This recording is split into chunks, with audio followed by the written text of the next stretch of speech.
There's a quote from Jason Pargin that says, "Accept that all of your heroes are full of shit. Your heroes aren't gods, they're just regular people who probably got good at one thing by neglecting literally everything else." Never, ever give up. Don't give up. Don't allow it to happen. If there's a concrete wall in front of you, go through it, go over it, go around it, but get to the other side of that wall. We will not bend, we will not break, we will not yield. We will never give in, we will never give up, and we will never back down. We will never, ever surrender. When I wake up every day, there's only one voice I have to listen to. And so then it's like, just do it for me. If you can get through to doing things that you hate to do, on the other side is greatness. Don't negotiate with weakness. You're in charge. Get up! Go to class! Get up! Do your homework! You wake up earlier than people. You stay later than people. You stay humble. You work harder than anyone when no one's there. I guarantee someone that feels bad about themselves soon will label you as he's built different. He's built different should be your label because people feel bad about themselves. Those days that you don't want to do anything, you're too tired, too sore, you just don't feel like it, those days, those are the days that count. When you have those feelings, it's even more important to step up and get something. If you've got something to do, don't put it off till tomorrow. Don't do that.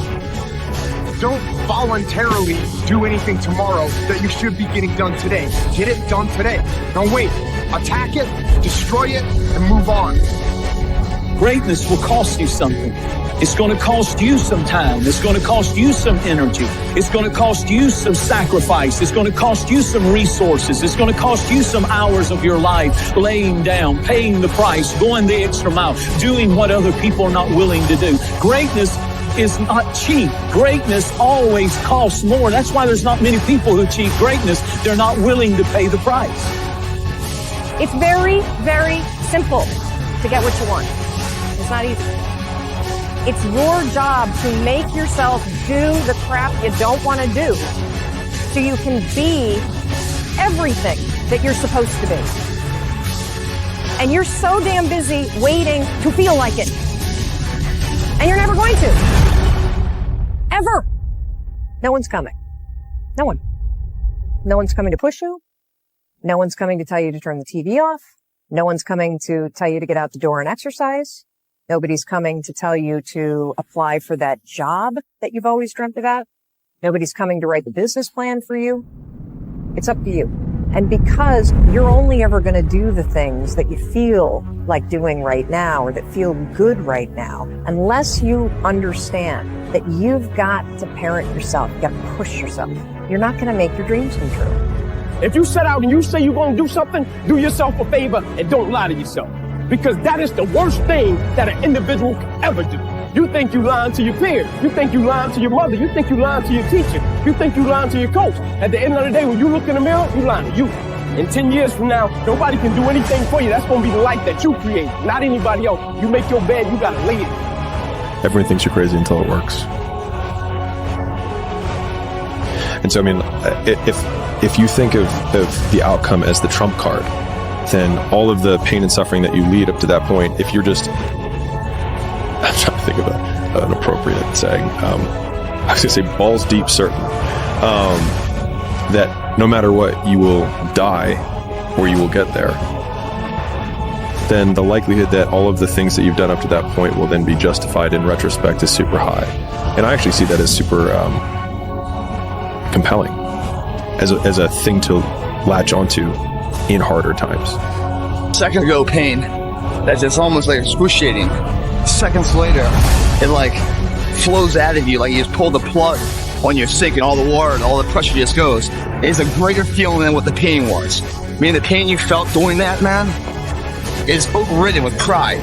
And when you pull that plug and all the water goes out and all the pain leaves, because what's left there after all the water leaves is more capable of you. More capable. So don't let the pain rob you of your potential, guys. Don't let what you can't do in the moment interfere with what you know you can do. I mean, don't let the pain can rob you of your belief of what you can be. Because your body hears everything your mind says. And anytime you have any kind of discourse, or you can be subject to the discomforts of the situation, your body remembers that, and your body's just the messenger of what the purity right here is. It just delivers whatever this says. If you start thinking you can't do it and that pain's like, oh, it feels, I can't do the pain, do you think that body's going to tell your brain, the boss of the world, hey man, we can do it? Bullshit. It's like a little bitch your body is. It's just like, okay, we're done then. Your body hears everything your mind says. Don't even give it a chance to think that kind of shit. My father could have been a great comedian, but he didn't believe that that was possible for him. And so he made a conservative choice. Instead, he got a safe job as an accountant. And when I was 12 years old, he was let go from that safe job. And our family had to do whatever we could to survive. I learned many great lessons from my father, not the least of which was that you can fail at what you don't want. So you might as well take a chance on doing what you love. Get older, you think about things. My estimate historically, 80% of the time it ends up in the can like Johnny Sack. No risk, no reward. Did I take enough risk? Did I put myself out there You definitely didn't. So? You definitely did not. And here's how I know it. At least, again, one man's point of view. I'm not sure anybody is taking enough risk from 20 to 30. It is the most interesting thing that I've been thinking about, which is it is never more practical to be disproportionately risky than from 22 to 30, yet everybody goes the other way because now they're the real world and it's time to prove something to their parents, to themselves, to everybody else, and everybody goes conservative. And that's when I realized that there's two ways to see the world. Some people see the thing that they want, and some people see the thing that prevents them from getting the thing that they want. How do you want to live? Stop just waking up like an accident. What do you want? And then once you find out what you want, spend the rest of your natural life waking up and going after it. So many people do this. They're talking to you on who they want to be. They're lying to you. And they walk away, I've done that so many times, walk away like, God, man, why can't I just tell him the truth? Why the hell can I just tell him the truth? You know how good it feels for me now to look at you in your eye, and man, I see. Because women won't get this. Women will not get this. Man to man, that man, you look another man in the eye, and you know that everything you're saying is real.